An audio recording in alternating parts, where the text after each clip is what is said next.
Megan Gallagher. Today, I have the absolute honor of sitting with Joy Taylor. I am so excited to chat with her about mental health, her self-care routine, and how she navigated the pandemic, keeping her mental well-being in check. So, Joy, I'm so excited to chat with you. First and foremost, can you walk me through a little bit of like what your self-care routine looks like on a daily basis? Well, first of all, thank you for having me. One thing I try to do every day is keep a really strong routine, especially during the work week. So I try to eliminate extra stresses that are kind of unnecessary just through routine, doing the same thing every day, parking in the same parking spot if it's available, obviously, getting up at the same time, laying my clothes out the night before, having the same routine, like shower, getting dressed, getting my stuff, getting to the car, like everything, just kind of eliminating extra things to do. If I have something I know I need to bring with me, putting it in my bag the night before, just little things that will eliminate me being stressed out in the morning. I always make my bed as soon as I get up so that I know when I come home, like my place isn't a mess, and at least there's like one thing that is put together if it's been a hectic night or a hectic week. So having a routine is very important to me. It really helps eliminate extra stresses and lets me focus all my creativity and extra energy on work. I love that. That's incredible. I agree. I think, as a Scorpio, as a working girl, I thrive on routines. Even if I'm traveling in a hotel room, like I think it's really making, lemonade out of lemons, like with whatever equipment you have, is just keeping that consistency really, I think, shapes us into who we are. Joy, I also would love to know, how did you navigate this pandemic? Like, how was your mental health affected? It was very stressful. I was very blessed in that I was able to keep working through the whole pandemic and we didn't take any time off. Obviously, we made some adjustments early on. We're working from home for a few months and, working with some other equipment and things like that. But as far as my daily routine, obviously I wasn't leaving my house for the first couple months, but I did still have the show every day at the same time, which really helps keep some sense of normalcy as far as a chunk of my day being dedicated to work, and having to do that, having that responsibility during the week. But I think I went through the phases that everyone went through last year, which was obviously initially being very afraid and very nervous and trying to figure out, how long is this going to be? How vast is this? What can do to protect ourselves? Are we all vulnerable? All the questions that everyone was dealing with, on top of, being very isolated from everyone. Obviously, I'm a younger person, so I didn't have the same stresses as, say, an elderly person or someone who's immune compromised. But, you still had the anxiety of getting someone else sick or, getting sick yourself, because I had friends who got sick and, weren't doing well.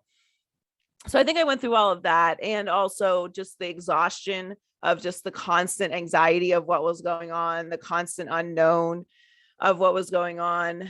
And so, one way that I managed it was not being hard on myself about something. I think a lot of us in the beginning of the pandemic were like, oh my God, we're stuck at home. Like, now we're going to do all these projects that we thought we had time to do and we never got around to, or we're going to like launch this podcast, like, all these things that you started thinking of to get into. And then, you didn't have the same momentum that you thought you did. And then I would start being hard on myself if I didn't work out, or, I just took that off the table pretty early on. Like, this is a lot for all of us to be dealing with. And, even though I'm still working, this is a lot of stress for me. So I'm just going to be kind to myself. Like, if I don't do something and I just want to lay around and like be sad today, that's what I'm going to do. And I'm going to allow myself the space to do that. And I also just kept really good communication with my family and friends, and made sure to keep myself as socialized as possible, because I'm a social creature. So it was hard for me to, not be able to go to dinner, not be able to go out. And, those things were all taken away from us. So everything that we would normally do. So it was definitely a stressful time, and we're not out of it yet. And certainly still here in California, we're, still wearing masks inside. So we're still very much in it. But not being hard on myself and really making sure to reach out when I felt alone and, kind of manage my time appropriately so that I wasn't more stressed than I already was. Yeah, I love that. I agree. I think it's like I felt the same way at the beginning of the pandemic. I'm like, oh my gosh. And I was productive, but I for sure had moments where I'm like, wait, is this like toxic positivity? Is it just like, do I really want to do these things, or am I wanting to do them because all these people I follow online are, doing 4 million things? But one last question I have for you, Joy. How do you navigate social media, keeping your mental health as priority number one? Like whether it's the haters, the trolls, or just managing your time, like how do you kind of balance that? Well, for me, social media is work. So I never really lose track of that. There are obviously times where, I'm bored and sitting around scrolling through Instagram or something like that. But, I use it as tools for work. And so when I look at it that way, it kind of eliminates a lot of the anxiety and stress and, comparisons and some of those things, because it's not in my life for that purpose. Now, obviously I do keep in touch with friends and family and all that. It does serve the same purposes, but having it be for work does change how I view it Yeah. in a lot of ways. And also, as far as like the trolls and the negativity, I just have the mentality that if I wouldn't ask for your inputs, if I wouldn't ask for your advice or guidance, then I don't care about your criticism. Mm. So I'm not getting feedback from people that I respect when I'm hearing from trolls and all that negativity. So like I wouldn't go to them and be like, so what do you think about this?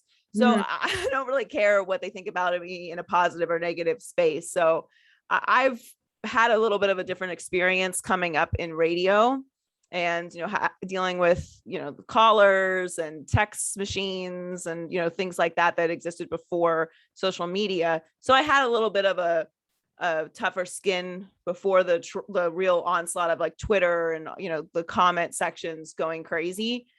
But, I just try to remember that it's work. And if anything does start to feel a little bit too personal or starts to bother my spirit in any way, I just get off of it. I just don't look at it.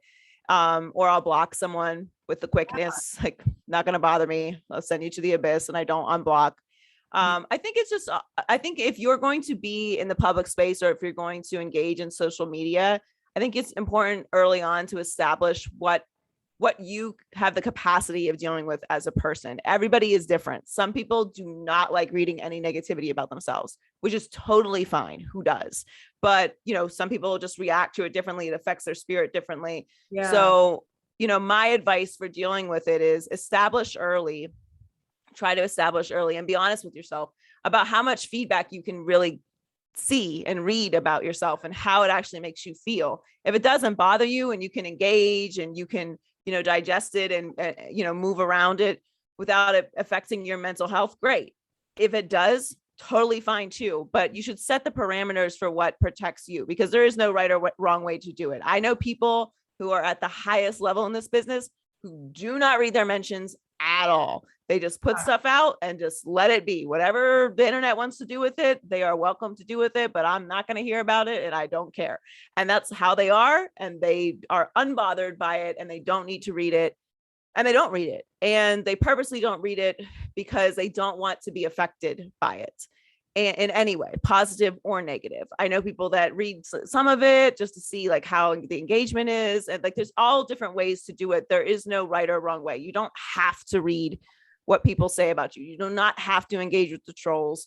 You don't have to engage with people that just want to have conversations with you if it bothers you. So I think it's just important to establish, this is what I can handle. This is what I can't handle. And when I'm starting to get into a space of can't handle, to just step away from it, because your mental health is more important than engagement on the internet. True. That's so well said. And I couldn't agree more. Like, I think, of course, at the end of the day, we all want other people to treat us how we want to be treated and spread kindness. But there is, it takes two to tango. Like, you have to know that when you are signing up and making an Instagram, Snapchat, Clubhouse, like you're putting your life on the internet. So you have to realize you're choosing to live a public life. So it's only, natural for people to want to express their opinions and comments.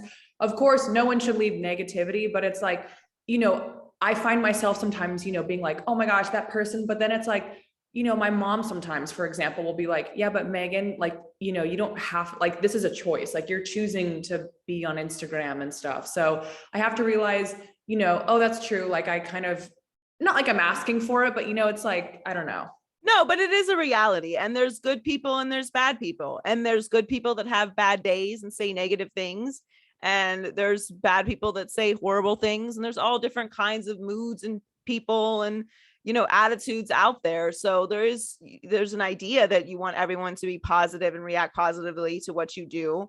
But that is just going to exist. That's not how the world is. So I don't agree with people trolling. I don't agree with, treating people or talking badly to people, but it is something that is out there and you have to be aware of it if you're going to engage publicly. And it's totally okay to not want to read it, but you have to decide what is going to make you happy and what kind of engagement and what kind of, negativity you're going to read, and positivity for that matter, because, an overwhelming amount of positive feedback can change how you view yourself, and not necessarily in a negative way, but you want to have a good amount of self-awareness too. Like, basically the internet is not real.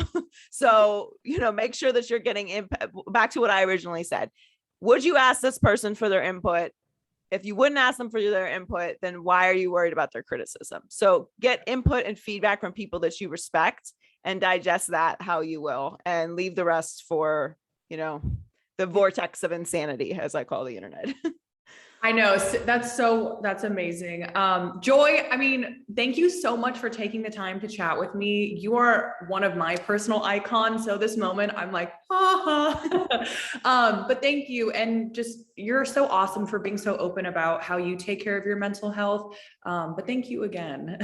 Thank you for having me. Thank you.